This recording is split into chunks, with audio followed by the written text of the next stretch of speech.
What do you mean you threw away the wall clock I gave you? It was $3,000. Mother-in-law shot me an angry glare, raising her voice. Isabel, how could you keep something like that in our house, even if it's expensive?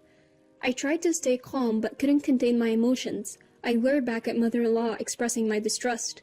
That beautiful wall clock had an unbelievable twist to it. My name is Sasha. I'm 33. I was proposed to by Daniel, who is 5 years older than me, and we got married. Daniel was my boss at work. I was drawn to him because he was always there for me, not just for work problems, but for personal ones too. I genuinely hoped to get along with mother-in-law and build a good relationship when I decided to marry Daniel. He always wanted us to get married soon. I think my mom would be so happy to meet you before we marry. I've always wanted to meet your mother. Let's definitely go. Daniel's father left a legacy, but passed away early. Being the only child, it seemed Daniel was raised with a lot of care by mother-in-law, and he wanted to give her peace of mind by marrying soon. With butterflies in my stomach, I went with Daniel to his childhood home where mother-in-law was waiting. The moment mother-in-law saw me after answering the doorbell, her expression changed. You look rather plain. Mother-in-law whispered in my ear, ensuring it was barely audible. I was taken aback by the unexpected remark and stared at mother-in-law in shock. Daniel seemed completely unaware of what had just transpired. Come on in and make yourselves at home. As if nothing had happened, mother-in-law invited us inside. Did I just imagine what Isabel said earlier? I was puzzled, but reassured myself that mother-in-law meeting me for the first time couldn't possibly be that rude. Later, when mother-in-law was preparing tea in the kitchen, I went to help, and she started bombarding me with questions. How old are you? What's your educational background? I am 33. I went to a community college and have been working at my current job since graduation. I was taken aback by her sudden questions about my age, but I answered politely. But mother-in-law's attitude changed instantly upon hearing my reply. Not so young, and not very well educated. I wonder what he sees in you. Excuse me? I couldn't hide my shock at this rude remark. Do you really think you're good enough for my son? You're not even that pretty and don't seem to have any redeeming qualities. You don't need to go that far. I wanted adorable grandchildren to show off, but I doubt you can give me that. I can't boast about a daughter-in-law like you. Mother-in-law clearly disapproved of our marriage. How can she demean me like this when her son isn't around? Yet, I didn't want to cause a scene before the wedding and upset Daniel. Honestly, my first impression of mother-in-law was terrible. I didn't want to confront her and make things awkward with Daniel, who's always been caring and kind to me. So I decided to ignore her hurtful comments and endure them. Not long after we had our wedding. Since then, I've been managing both my job and household chores. Daniel, however, didn't help with the chores and left everything to me. Gradually, I felt overwhelmed doing housework alone and decided to talk to Daniel. Could you help a little with the chores? We're both working, and doing everything alone is tough. I tried to put it gently, but Daniel's attitude changed sharply. Women are supposed to do the housework. My mom managed everything on her own. Why can't you? But Isabel was a housewife, right? We both work. Anyway, I don't need to do what women should. Just handle it. I can't believe. Since our marriage, Daniel had become cold. He used to be so caring and dependable at work, but now he seems to view me more as a housekeeper than his wife. Furthermore, mother-in-law began to interfere in our married life. Living close to our new home, mother-in-law would frequently drop by. She seemed to monitor me, and any little thing that she didn't approve of, she'd point out. She even threw out my dishes, exclaiming, "This tastes horrible. How can anyone eat this?" And if she found a speck of dust, she'd say, "Look at this dirt," and make me clean repeatedly. You're really an incompetent daughter-in-law. I'm sorry. You're not fit for my son. I should move in and train you right. The idea of living with mother-in-law was horrifying. If we lived together, I envisioned being berated daily and taken advantage of. I appreciate the offer, but I want to spend time with Daniel right now. You're rejecting my generous offer, despite being such a failure of a daughter-in-law? Since then, mother-in-law kept pushing for us to live together. Exhausted, I turned to Daniel. It's your fault you can't get along with Mom. Do your chores properly so she won't worry. Daniel seemed disinterested and didn't take my concerns seriously, leaving me drained dealing with mother-in-law. However, about a week later, mother-in-law stopped coming over and the pressure to live together ceased. Thank God she finally understands how I feel. Surprisingly, she gifted me an antique-looking beautiful wall clock that clearly was expensive. You haven't received a wedding gift yet, right? This clock is worth $3,000.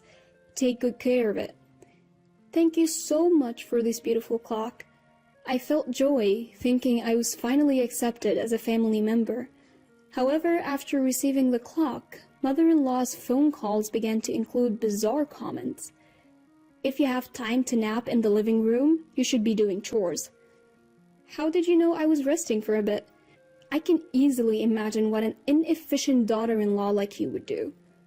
Once might be a coincidence, but after that, frequent calls started coming in with comments like, relying on store-bought meals is lazy, and if you have time to watch TV, you should be doing housework.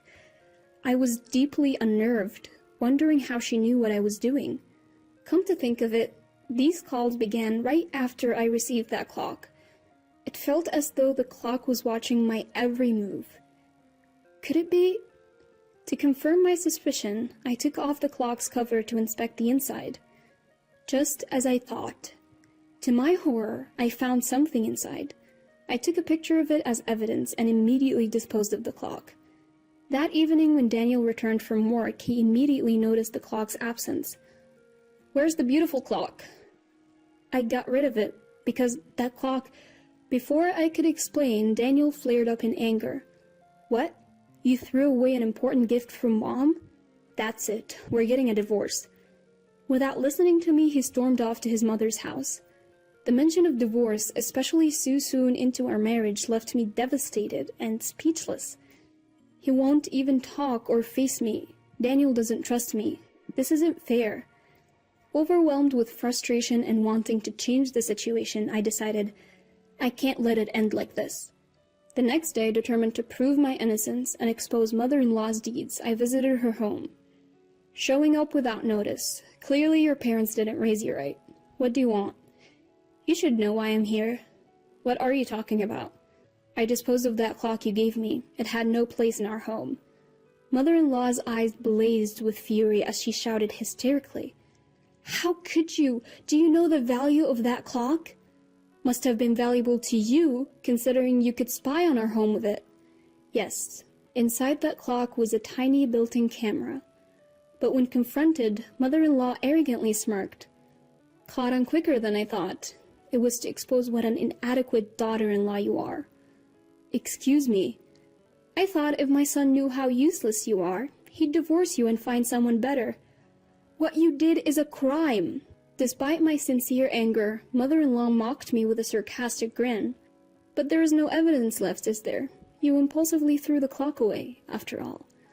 When Daniel finds out about the hidden camera, he won't forgive even you. We'll see. He's on my side. Plus, thanks to the clock, I succeeded in driving a wedge between you two. It was worth every penny. Mother-in-law looked at me with disdain, not showing an ounce of remorse for her actions. I discreetly slipped my hand into my pocket. Her arrogance would be her downfall. Unbeknownst to the smug mother-in-law, I had secretly recorded our entire conversation. Surely playing this record to Daniel would make him understand why I threw away the clock. Since our marriage, Daniel rarely listened to my side of the story, but this time, I hoped he would truly be supportive. That night, when Daniel returned home briefly for an errand, I opened up about everything that transpired with mother-in-law. As he listened, his face grew increasingly stern. I thought, finally he understands. But to my surprise, Daniel's response was not what I expected. You and your wild imaginations. Cool your head and apologize to Mom. You don't believe me. I have evidence right here. Why would Mom do such a thing? Stop lying. Just believe me for once. Enough. The only reason I came back was to give you this. Without letting me finish, Daniel presented me with divorce papers. Why couldn't he understand? He had shattered all my hopes. Daniel wasn't willing to listen to me and clearly did not trust me. I had given him one last chance to make things right, but I realized I couldn't stay married to a man like him. Without hesitation, I signed the divorce papers. Later that day, armed with the photographic and recorded evidence, I headed to the police station to take action. It's no joke. I just took a little peek in my daughter-in-law's private life in exchange for giving her an expensive clock. When the police arrived, mother-in-law lashed out, swinging her arms in a frenzy. Her violent outburst led to her being arrested not only for invasion of privacy, but also for assaulting an officer. The commotion drew the attention of many neighbors, and of course, from a distance, I watched as Daniel noticed me and approached, fuming. "What have you done? Release Mom now and apologize." Remember when I tried to tell you about the camera? Had you listened to me, none of this would have happened. But do you really want your own mother to be labeled a criminal? Confronted with the reality of the situation, Daniel's face turned pale, and he profusely apologized. "I was wrong. I'll do anything. Please forgive me. After we got married, you rarely listened to me, and when I told you about the hidden camera, you didn't believe me. Do you realize how much that hurt me? I didn't want to believe Mom could do something like that. I hoped everything would be fine if I denied your claims. I was kind of aware since Mom had been calling me about what you were doing at home." "You knew about the hidden camera and the clock?" It wasn't that I knew for sure, but I wanted an easy way out. I'm so sorry. I'll make it up to you in any way." But his apologies now felt hollow. Knowing that he was aware of the hidden camera, yet still blamed me and thrust divorce papers at me, was unforgivable. "I've recorded our conversation. As for the divorce settlement, be prepared to pay. Whether or not I'll press charges against Isabel depends on how you make amends." Following negotiations, Daniel agreed to pay a compensation of 3 million yen. Meanwhile, interactions with mother-in-law, who was held in detention, were done through my attorney. "I don't want to be a criminal. Please forgive me." During a meeting with her lawyer, I heard she was inconsolable and continuously wept. In the end, mother-in-law was released after paying a settlement of 1 million yen. However, the news of her spying quickly spread throughout the neighborhood. With her high pride, mother-in-law became too embarrassed to step outside, becoming isolated as neighbors and acquaintances kept their distance. Daniel, who always defended mother-in-law, also faced cold stares. It seems no one expects him to find a young and beautiful partner, let alone remarry. Since we worked at the same place, the news of our divorce spread quickly. The awkwardness at work was palpable, and before long, Daniel resigned. On the other hand, I've managed to move on from both mother-in-law and Daniel, and I am now very happy. My hard work has been recognized, and I even received a promotion. I believe that after hardships in life, happiness will always come around. With that belief, I'm living each day to the fullest.